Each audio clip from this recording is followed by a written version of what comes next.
Selamat pagi. Puji Tuhan. Nah, ini yang Tuhan taruh di hati saya. Kita buka Roma pasal yang ke-8, ayat yang pertama sampai dengan ayat yang kedua. Roma pasal yang ke-8, ayat yang pertama sampai dengan ayat yang kedua. Baca sama-sama. 1, 2, 3. Demikianlah sekarang tidak ada penghukuman bagi mereka yang ada dalam Kristus Yesus. Ayat 2. Roh yang memberi hidup telah memerdekakan kamu dalam Kristus dari hukum dosa dan hukum maut. Katakan kiri kanan, roh yang memberi hidup. Ada amin? Amin.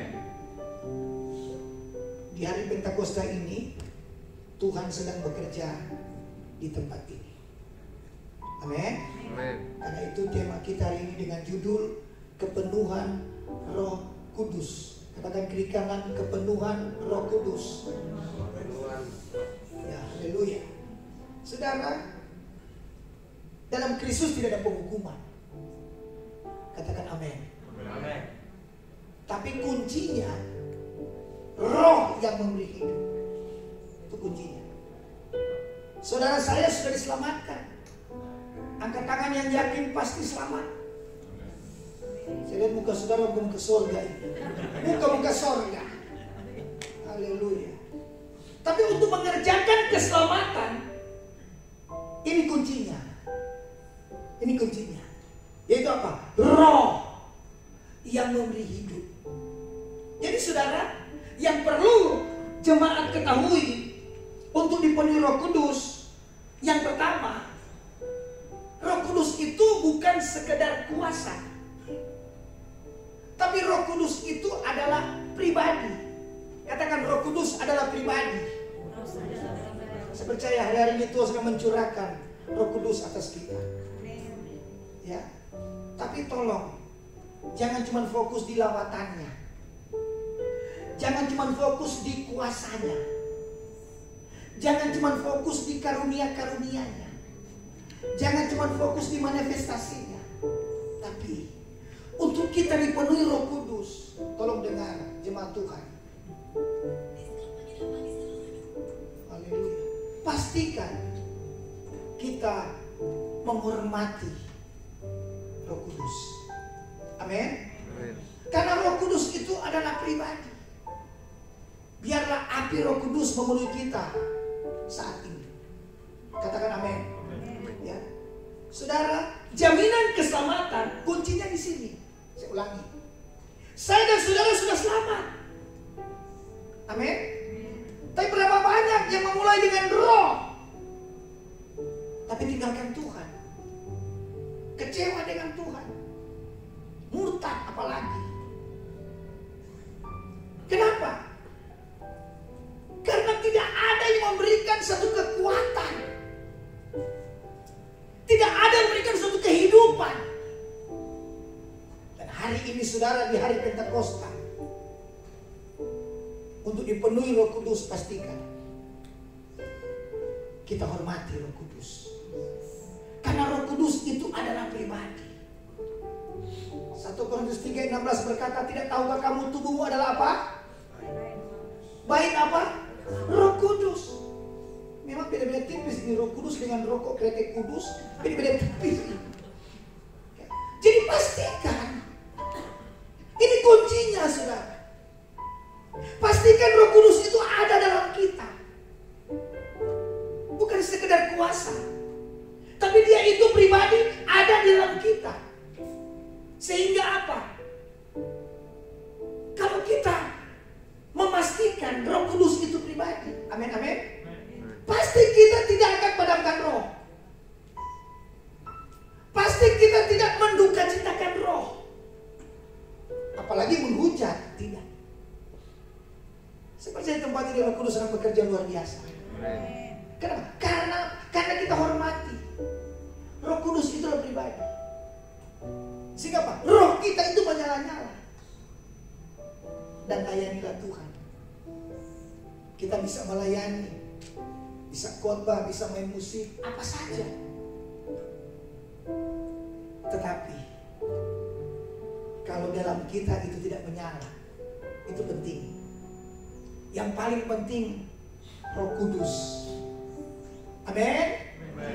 Itu adalah jaminan di dalam hidup kita. Dia punya pikiran, dia punya perasaan, dia punya kehendak. Ya, dia bisa rasakan tadi duka cita roh, padamkan roh. Saya berdoa dalam nama Yesus di tempat ini untuk dipenuhi Roh Kudus.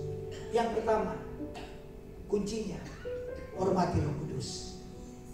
Amin. Pak Pendeta, bagaimana kita menghormati Roh Kudus? Ini, kita selalu ada di hadirat Tuhan. Amin.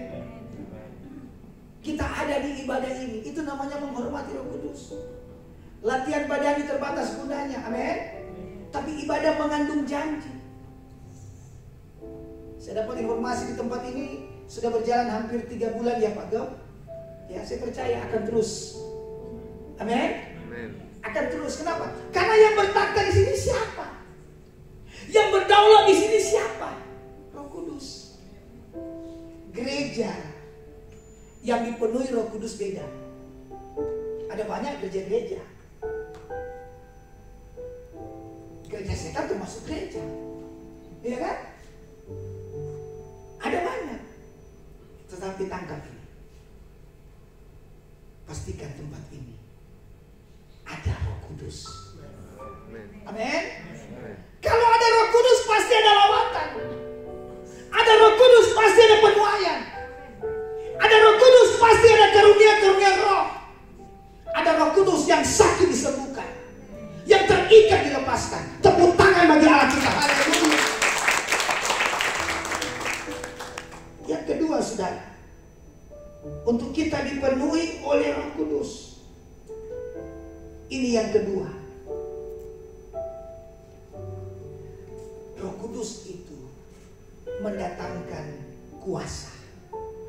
Amin, amin. Jadi dari pertama, untuk kita dipenuhi Roh Kudus, pengertian dulu bahwa Roh Kudus itu adalah pribadi, bukan sekedar kuasa. Katakan amin. Tapi yang kedua, Roh Kudus itu mendatangkan kuasa. Terjemahan lain, dinamo. Tahu dinamo kan? Bergerak. Tahu dinamo kan? Ledakan. Dinamos, kemampuan ilahi. Itu dia, pengurapan yang baru. Itu dia, kuasa untuk menang atas dosa. Kuasa untuk lulus ujian. Amin, amin. Kuasa untuk menerima keberanian roh untuk bersaksi. Kamu akan terima kuasa kalau apa? Roh Kudus turun ke atas kamu. Dan hari ini tidak kebetulan kita ada. Untuk apa? Untuk kita dipenuhi oleh Roh Kudus. Katakan amin. Saudara, kuasa. Katakan kiri kanan, kuasa. Tanda-tanda ini akan menyertai kita orang percaya. Tidak dikatakan tanda-tanda ini akan menyertai para pendeta, tidak ada. Tapi orang percaya. Angkat tangan orang percaya. Semua orang percaya. Ada amin. Semua orang percaya. Roh Kudus akan berikan kuasa. Saya ingat ada jemaat kami ngomongnya itu susah. Susahnya mungkin agak sakit apa tuh kalau gagap ya. Ngomongnya lama banget. Kiki kayak rasa roh. Ngomong kita lama banget. Tapi kalau ngomong makan cepat sekali. Kiki kita. Suatu saat pulang ibadah, ya, sampai di rumahnya banyak orang. Tetangganya itu kerasukan setan. Banyak orang. Karena itu kumpulan daerah Kedar ya. Ya, jadi beberapa guru agama doain. Ya, tetangganya tambah parah. Semakin ngamuk tuh orang tambah kumpul banyak. Dia datang ini. Pengen lihat. Tiba-tiba dari belakang dorong dia, nggak tahu sengaja tidak sengaja. Tiba-tiba dia sudah di depan orang yang kerasukan setan itu. Dia tiba-tiba kaget, kenapa saya sudah di depan? Ada suara berkata, doain. Mulai pikirannya jalan. Doain bagaimana Tuhan? Ngomong aja kita lama banget. Begitu ceritanya. Tapi lihat, orang biasa. Tapi datang Tuhan luar biasa. Itu yang saya maksudkan. Orang-orang percaya itu loh. Ibu-ibu kan. Mungkin di sini nggak ada lulusan teologi ya. Tapi lulusan tempe tahu. Tapi orang percaya dipakai tok ini. Jadi untuk dipenuhi Roh Kudus, kita harus memastikan tadi ya, dia itu pribadi. Ada amin? Ya, kita hormati. Tapi yang kedua, kalau kita bicara dipenuhi Roh Kudus, kita bicara apa? Kuasa orang percaya. Nggak pandang bulu. Udah, ngomonglah seperti itu. Kayak bahasa roh. Dada itu dalam gitu. Nama. Ye itu Yesus maksudnya. Lama banget. Dada dalam. Nama. Ye. Tapi apa yang terjadi? Langsung terlepas. Tepuk tangan bagi aku. Itu bukan karena pengetahuan, bukan karena kepintaran, bukan karena kehebatan, bukan. Makanya tadi saya katakan, melayani bisa, belum tentu ada kuasa. Tapi kalau bisa berkhotbah, ya iyalah Pak, sering khotbah, jam terbang terus, kapan mendarat, kan begitu kan?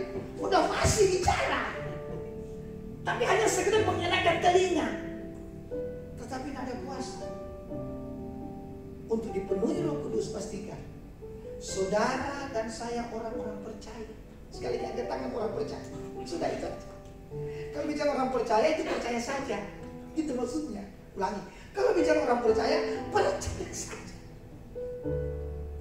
Amin. Berbagilah kita sekalipun belum melihat, tapi percaya itu iman. Sudah kalau pakai logika, kalau pakai kemampuan, nggak bisa. Tapi ini yang Tuhan mau. Di pujian tadi, ku berikan hatiku. Amin. Cuman hati yang Tuhan lihat. Tuhan, aku mau. Aku siap. Maka kuasa Roh Kudus itu dicurahkan pada kita. Nah, saya berikan satu poin yang sangat penting. Supaya tidak bingung. Ketika kita terima Yesus, kita diselamatkan. Tapi ketika kita terima Roh Kudus, kita terima kuasa. Ada amin? Kadang-kadang yang berkata, Pak Pendeta, kan sama saja. Terima Yesus, terima Roh, sama. Tetapi dampaknya di sini. Ya. Terima Yesus, terima Roh Kudus, sama. Itu adalah pribadi.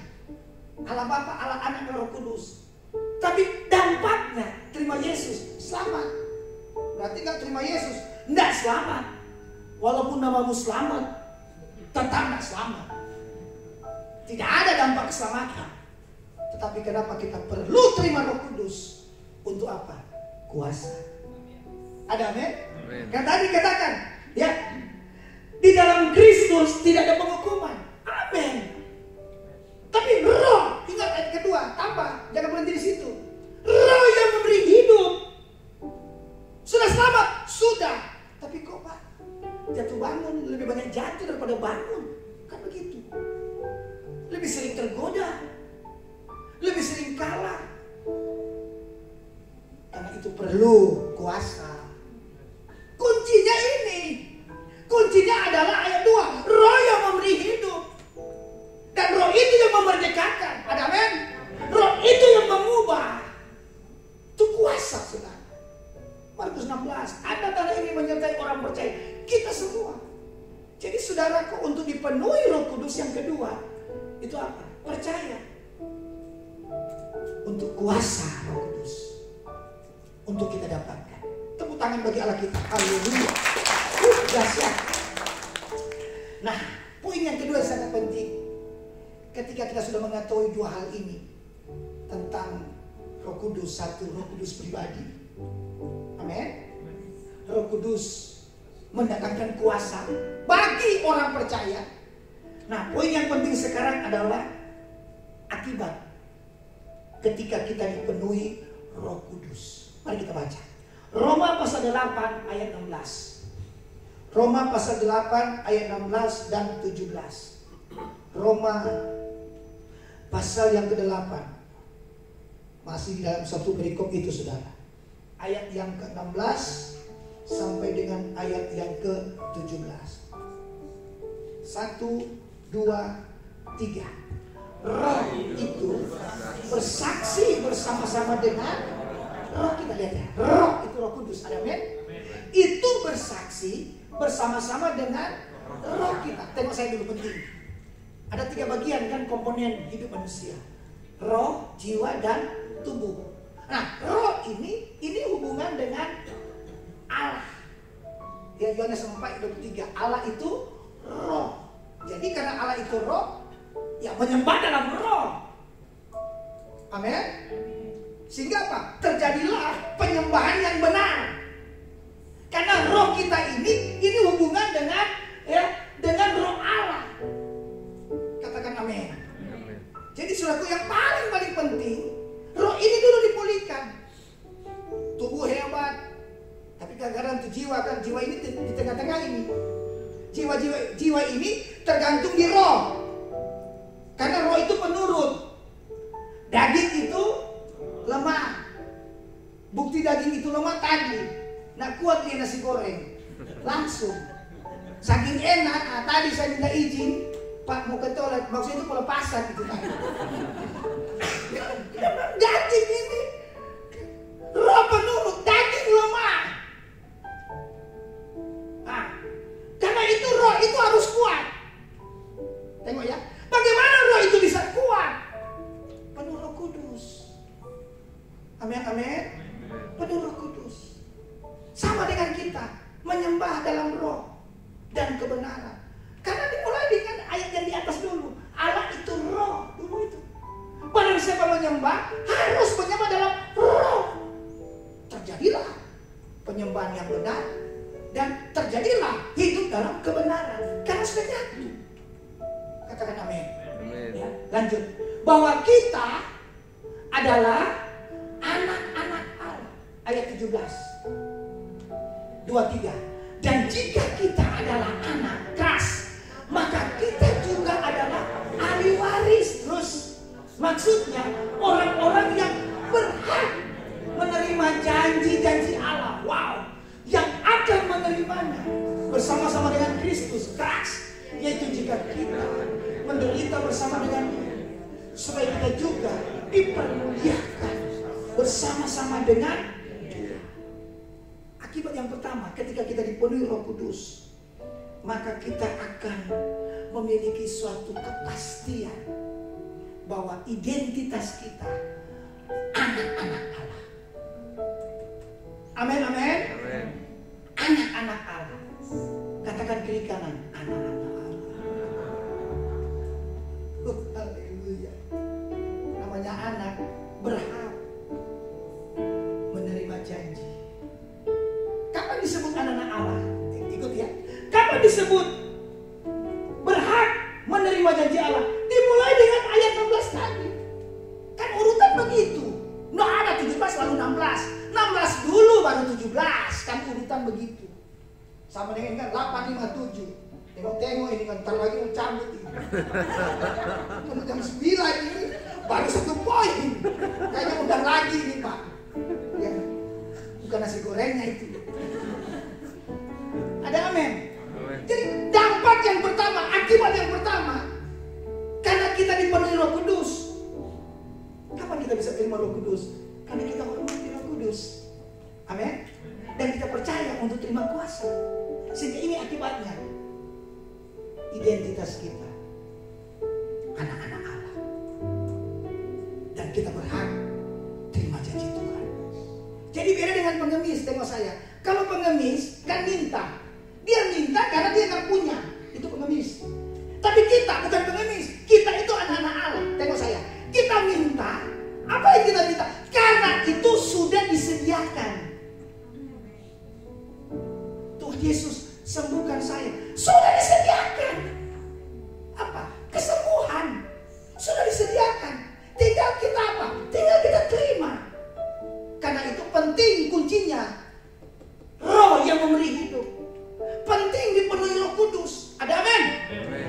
sudah apa? Ada kuasa untuk percaya, menerima janji Tuhan yang Tuhan sudah janjikan. Tepuk tangan bagi Allah kita.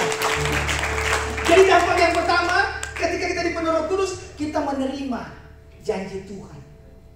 Kita menerima karena Tuhan sudah sediakan.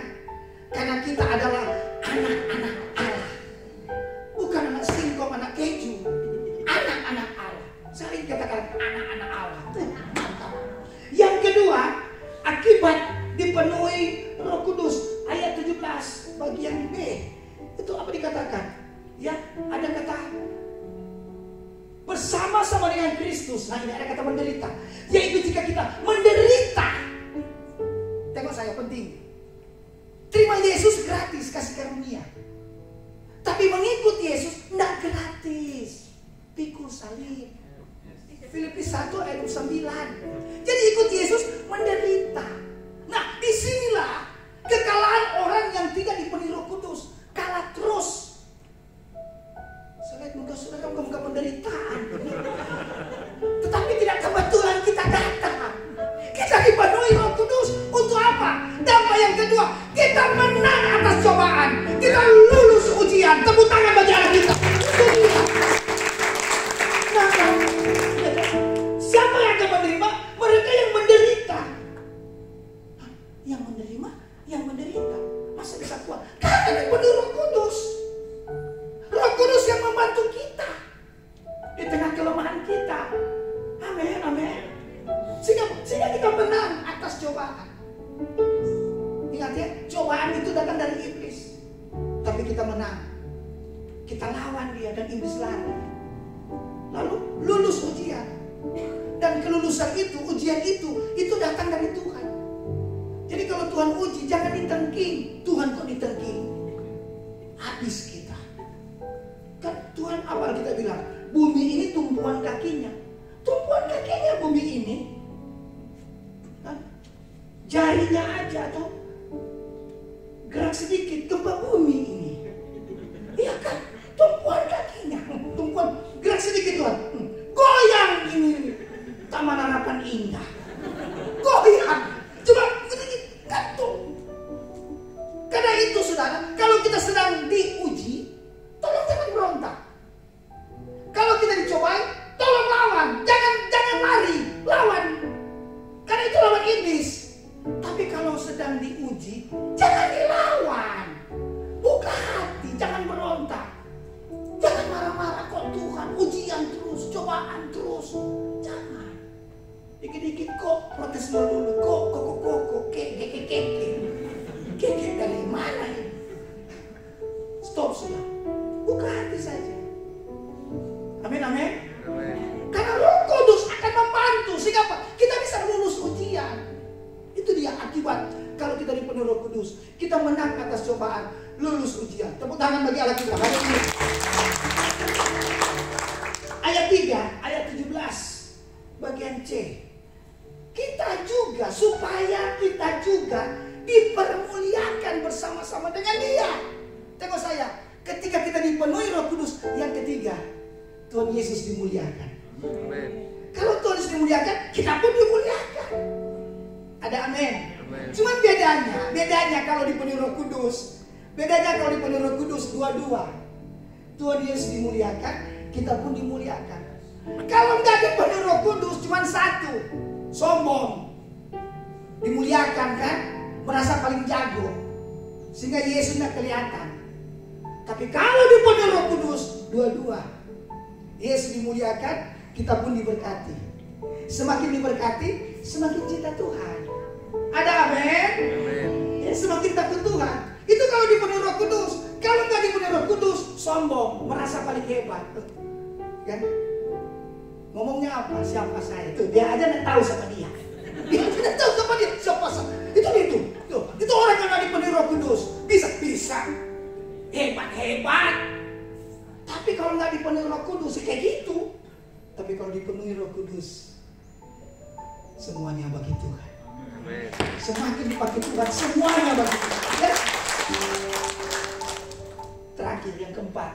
Nah, selesai juga. Haleluya.